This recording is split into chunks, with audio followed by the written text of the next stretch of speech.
The night it happened, the world seemed to hold its breath. The mansion on the hill, home to billionaire Ethan Caldwell and his only son, Liam, glowed like a beacon under the moonlight. But within minutes, that glow would turn to fire, and a poor maid's desperate scream would echo through the flames. "Liam, where are you?" Grace cried, choking on smoke as fire devoured the hallways. She had no reason to be there, no reason to risk her life for a boy who barely spoke to her. But in that moment, something stronger than fear guided her. A mother's instinct, even though Liam wasn't her son. By the time the firefighters arrived, they found her clutching the blind boy in her arms, covered in soot, shaking, but alive. And from that night on, the entire city would whisper her name. 2 weeks earlier, Grace Miller had arrived at the Caldwell mansion for her first day of work. She was 34, humble and quietly strong, the kind of woman who carried sorrow behind her eyes but still greeted the world with kindness. Life had been hard, too hard, but she never complained. The mansion was enormous, the kind of place she'd only seen on TV. Marble floors, chandeliers, and the faint smell of wealth in every room. But what struck her most wasn't the beauty, it was the silence. For a house filled with servants and luxury, it felt cold. She was dusting near the staircase when she saw him, Liam Caldwell. About 10 years old, pale and fragile, with cloudy blue eyes that never met hers. His head tilted slightly, as if listening to something only he could hear. "Good morning," Grace said softly. No response. "He doesn't talk much," said Nora, another maid, watching from the doorway. "He's blind. Has been since birth. Mr. Caldwell keeps him mostly inside. Doesn't want the media to pity his son." Grace's heart ached. That's no way for a child to live. "Maybe. But it's not our business," Nora warned. "Just do your job and stay out of theirs." The last maid who got too close was fired. Grace nodded, but couldn't help glancing back at the boy. There was something about him, something lonely, like he'd been forgotten in his own home. Later that afternoon, Grace was cleaning the piano room when she heard faint tapping sounds. She turned and found Liam sitting quietly by the window, tapping his fingers in rhythm against the sill. "You like music?" she asked gently. He flinched slightly but nodded. "What do you listen to?" "Rain," he murmured, his voice barely audible. "I like when it rains. It sounds like home." Grace smiled. "Then maybe next time it rains, we'll open the window and listen together." For the first time, he looked toward her, his clouded eyes softening, like he wasn't used to someone speaking to him like a person instead of a burden. From that small moment, something fragile began to grow, a bond born not from duty, but from compassion. That evening, Grace overheard Mr. Caldwell on a phone call in his study. His tone was sharp, businesslike. "No, I don't have time for charity events. My son's condition is handled. He has everything he needs." Grace quietly stepped back, her heart tightening. "Everything he needs," she thought. "The boy has everything except love." She didn't know it yet, but those words would haunt her the night the mansion burned, when everything she'd seen but stayed silent about would come crashing down.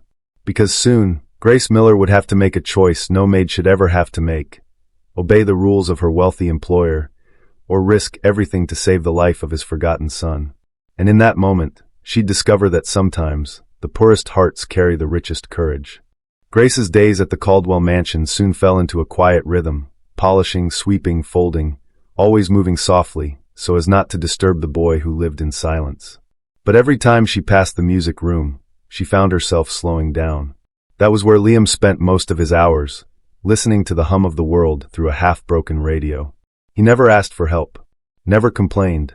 Yet Grace noticed the small things: a cut on his hand from bumping into a shelf, the way his shoulders tensed when his father's voice echoed down the hall, and how he always flinched when the house went completely quiet. One evening, while dusting near the window, Grace heard a faint whisper. "Miss Grace?" She turned. Liam stood in the doorway, holding his white cane like a shield. "Yes, sweetheart," she said, softening her voice. "Could you describe the sunset to me?"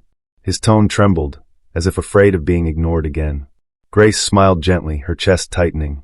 She stepped closer, looking out at the horizon. "It's like the sky is on fire, but in a beautiful way.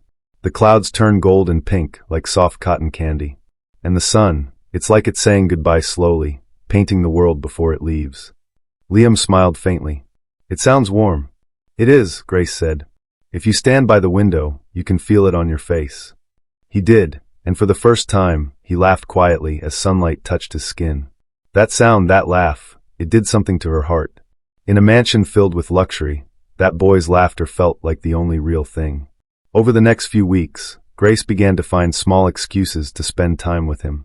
She'd hum songs while sweeping near him, leave the window cracked so he could hear the world, and sometimes sneak him cookies from the kitchen when the cook wasn't watching. He began to trust her slowly. One afternoon, she found him tracing his fingers along the piano keys. "Do you want to learn to play?" she asked. He hesitated. "Father says I'm wasting time when I do." Grace frowned. "I don't think joy is ever a waste of time." That night, she guided his hands on the keys. Together they played simple melodies, hesitant at first, then growing stronger, like two lost souls finding each other through sound. The staff whispered about her kindness, some admiring, some mocking. "She's getting too close," Nora warned one evening. "You'll lose this job, Grace. Mr. Caldwell doesn't like emotional attachments." But Grace only smiled faintly. Maybe what this house needs isn't fewer attachments, but one real one. Meanwhile, Ethan Caldwell, Liam's father, remained a shadow in his own home. A man of power and control, too busy for love. His wife had died years ago, and though he provided everything money could buy, grief had locked him in his own cage of guilt. He noticed the change in his son, though. How Liam smiled more. How his confidence grew. And one morning at breakfast, he finally asked, "Liam, who's been teaching you music?" Grace froze where she stood, holding a tray. Liam's spoon clinked against his bowl. "Miss Grace," he said softly. Ethan's jaw tightened. "The maid." He turned toward her. "You were hired to clean, not to interfere." Grace lowered her eyes. "I'm sorry, sir. I just thought." "You're not paid to think," he snapped. "From now on, keep your distance." Liam's face fell, and Grace's heart cracked at the sight. "Yes, sir," she whispered, holding back tears as she walked away. That night, as rain poured outside, Grace sat alone in her tiny servant's room. She tried to remind herself that she needed this job, her rent, her mother's medication, everything depended on it. But all she could think about was Liam's voice, small and trembling. "It sounds warm." She couldn't abandon that child to silence again. Outside her window, lightning flashed across the sky, illuminating the mansion like a warning. Grace didn't know it yet, but that storm would mark the beginning of the night that changed everything, when the warmth of the sunset she described would turn into real fire. And when the mansion burned, the only thing brighter than the flames would be a poor maid's courage. The storm that night was fierce. Wind howled through the trees, rain hammered against the windows, and thunder rolled like a warning from heaven itself.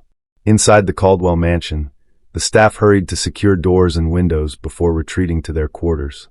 Grace was finishing her last round of cleaning when she noticed a faint flicker in the west wing corridor, a place few entered. At first, she thought it was lightning's reflection on the polished floor. But when she looked closer, she froze. "Smoke." "Dear God," she whispered, dropping her cloth and rushing forward. A small flame had caught on the velvet drapes near a faulty wall socket. The storm must have caused a surge. Panic shot through her veins. She grabbed the nearest vase of flowers, throwing water on the fire, but it only hissed and spread faster. Within seconds, the rich red curtains became an inferno, and black smoke curled toward the ceiling. "Fire! Fire!" she screamed, running down the hall. "Everyone wake up!" But the storm outside swallowed her voice. She raced toward the main staircase, then stopped cold. Liam's room was upstairs. "Liam," she breathed. The fire was spreading fast, crawling along the walls, devouring everything. She could have escaped. The front doors were open, the rain pouring in like salvation. But she turned back. Her heart refused to leave him. Without another thought, Grace pulled her apron over her mouth and charged upstairs through the smoke. Liam's room was at the end of the hall, behind a thick wooden door. She pounded on it with all her strength. "Liam, it's Miss Grace. Open the door." No answer. She pushed it open, coughing, eyes stinging. The room was dark except for the glow of fire seeping under the doorframe. "Miss Grace," came a small, frightened voice. Grace's chest squeezed. "I'm here, baby. I'm right here." He was sitting by the wall, clutching his white cane, trembling. The moment she touched him, he wrapped his arms around her, shaking violently. "I can't see. I can't see the fire," he cried. "I know," she whispered, tears spilling as she held him close. "But I can, and I won't let it touch you." She pulled him to his feet, covering his mouth with her apron. "Stay close to me. We're gonna crawl, okay? Just follow my voice." They moved through the thick smoke on their hands and knees. The heat grew unbearable. Flames roared like a living monster behind them. Grace's lungs burned. Her vision blurred. Then a crack. Part of the ceiling collapsed behind them, showering sparks across the hall. Liam screamed. Grace shielded him with her body, feeling fire lick at her sleeve. "Keep moving," she coughed, her voice breaking. "Don't stop."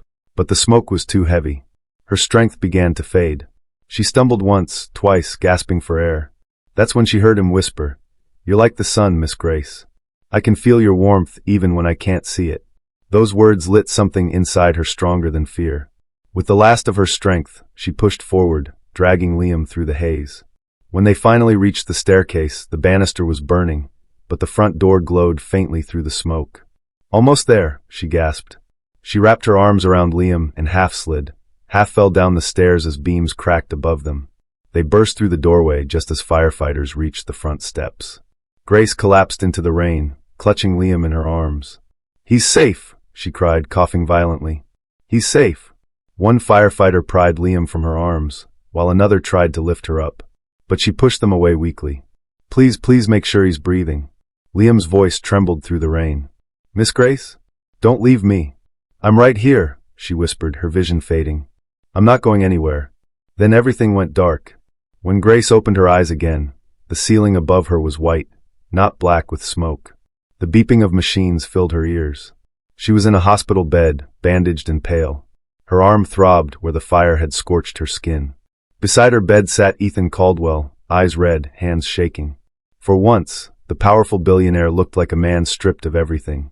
"Where's Liam?" Grace whispered. "He's safe," Ethan said, his voice breaking. "Because of you." He swallowed hard. "The doctors said if you'd been a minute later," he couldn't finish. Grace smiled faintly through tears. "He's all that matters." Ethan lowered his head, guilt and gratitude tangled in his trembling voice. "Miss Miller, I owe you my son's life, and I don't even know how to begin saying thank you." She looked at him softly. "Then start by being the father he needs." Those words struck him deeper than the fire ever could. For the first time in years, Ethan Caldwell didn't go to work. He didn't make calls, didn't open his laptop, didn't even step foot in his office. Instead, he sat by his son's hospital bed, watching Liam sleep peacefully, a faint smile still on the boy's lips. The doctors said the smoke had damaged Grace's lungs, but she would recover. Still, Ethan couldn't stop replaying the night in his head, the image of her running into the fire while he, a billionaire with every resource in the world, stood outside helpless. He had spent his whole life controlling everything. But that night, a poor maid had shown him what real courage looked like. When Liam woke up, his first words were, "Is Miss Grace okay?" Ethan nodded. "She's resting, champ. You saved each other." Liam smiled faintly and reached out for his father's hand. Ethan hesitated, then took it, his throat tightening as the boy's small fingers wrapped around his. It was such a simple touch, but it felt like redemption. A week later, Grace was strong enough to walk. She wore a light hospital gown and a gentle smile that didn't hide her pain but carried it with grace, just as she always had. When Ethan entered her room, she tried to stand, but he gestured softly. "Please don't. Sit." He handed her a bouquet of white lilies. "They reminded me of you," he said quietly. Grace blushed. "That's kind, sir, but you don't have to." "I do," he interrupted gently. "You risked your life for my son. I don't know anyone who would have done that for a child that wasn't theirs." Grace's eyes shimmered. "No child deserves to feel alone, sir. Not even yours." That made him flinch, though not out of anger, out of truth. He looked away, his voice rough. "I thought I was protecting him. From pity from the world." "And all this time," Grace said softly, "you were protecting him from love."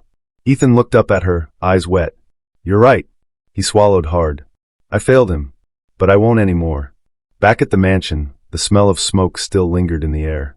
Part of the West Wing was reduced to ashes, but it didn't matter. For once, Ethan didn't rebuild right away. He said it reminded him that life can burn down everything you think matters, and still leave behind what truly does. He asked Grace to return, but not as a maid. "I don't want you cleaning my house," he said when she hesitated. "I want you helping me raise my son." Grace was stunned. "Sir, I don't know if I'm fit for something like that." "You're the only one who ever saw him," Ethan said simply. "That makes you more than fit." Liam, standing beside his father, reached for her hand. "Please, Miss Grace. I can't play the piano without you." Grace laughed softly through her tears. "Well," she said, kneeling beside him, "then I guess I have no choice." Over the next few weeks, laughter returned to the Caldwell mansion. Grace and Liam spent afternoons at the piano, their music filling the halls with warmth that money could never buy. Ethan would pause in the doorway, just listening, his heart lighter than it had been in years. One evening, he joined them. "Mind if I sit in?" he asked awkwardly. Liam grinned. "Only if you promise not to play like last time." Ethan laughed, a sound Grace realized she'd never heard from him before. "Deal." And for the first time, they played together, a father, a son, and a woman who had mended what fire tried to destroy. But the healing wasn't just in music. It was in quiet moments too, in shared dinners, bedtime stories, and the small, wordless glances between Grace and Ethan. The kind that spoke of two lonely souls finding light again. Still, Grace knew her place. She didn't see herself as family, just a woman grateful to see a boy smile again. Yet every time Ethan looked at her, there was a softness in his eyes. Not gratitude anymore, but something deeper, quieter. Something that scared him more than any fire ever could. He didn't understand it at first. But one night, as he tucked Liam into bed and heard the boy whisper, "Dad, Miss Grace makes the house feel alive again," Ethan finally did.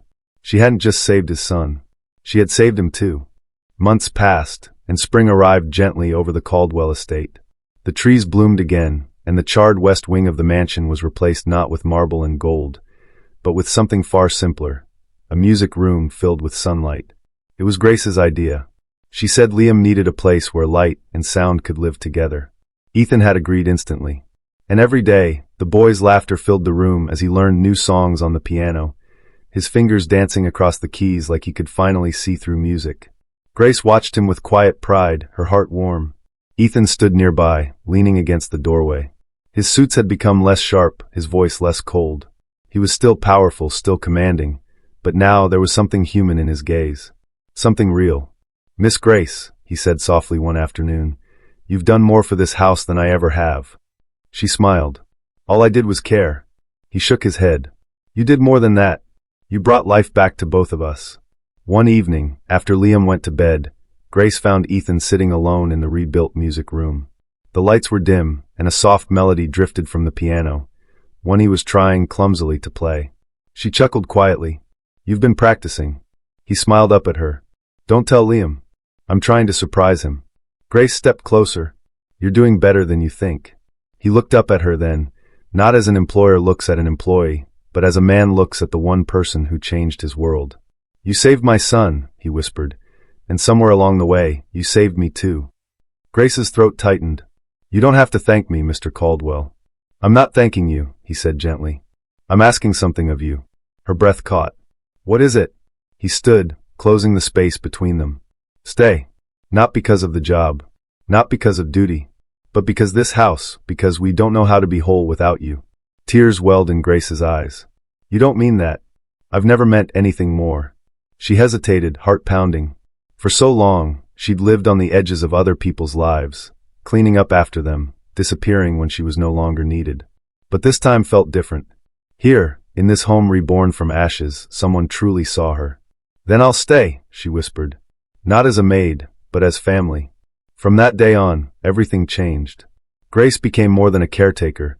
She became a mother figure to Liam, a companion to Ethan, and the quiet heartbeat of a home once ruled by emptiness. Every morning, Liam would greet her with a hug. Every evening, Ethan would share a story over dinner, ones that didn't involve business deals or stocks, but laughter and memories. And on the anniversary of the fire, they did something together. They played the song that started it all, the melody Grace and Liam had practiced on that old piano. Liam's voice trembled as he whispered between notes, "It sounds like sunshine." Grace smiled through her tears. "That's because it is." Ethan reached across the piano, placing his hand over hers. "You once told me I was protecting him from love," he said softly. "You were right. But now I know, love isn't something to hide from. It's something to fight for." She squeezed his hand. "And sometimes it takes a fire to make us see what truly matters." As the final notes faded, sunlight streamed through the windows, bathing them in gold. Liam turned his face toward it, eyes closed, smiling. "I can feel it again, Miss Grace. The warmth." Grace's voice trembled. "You always could, sweetheart. You just needed someone to remind you." Ethan looked at them, his son and the woman who had become their miracle, and whispered, "We all did." And for the first time, The Caldwell mansion wasn't a house of wealth or silence. It was a home, rebuilt not from ashes, but from love. Sometimes, the poorest heart carries the richest light. And when love walks through the fire, it doesn't burn. It becomes the flame that saves everyone it touches.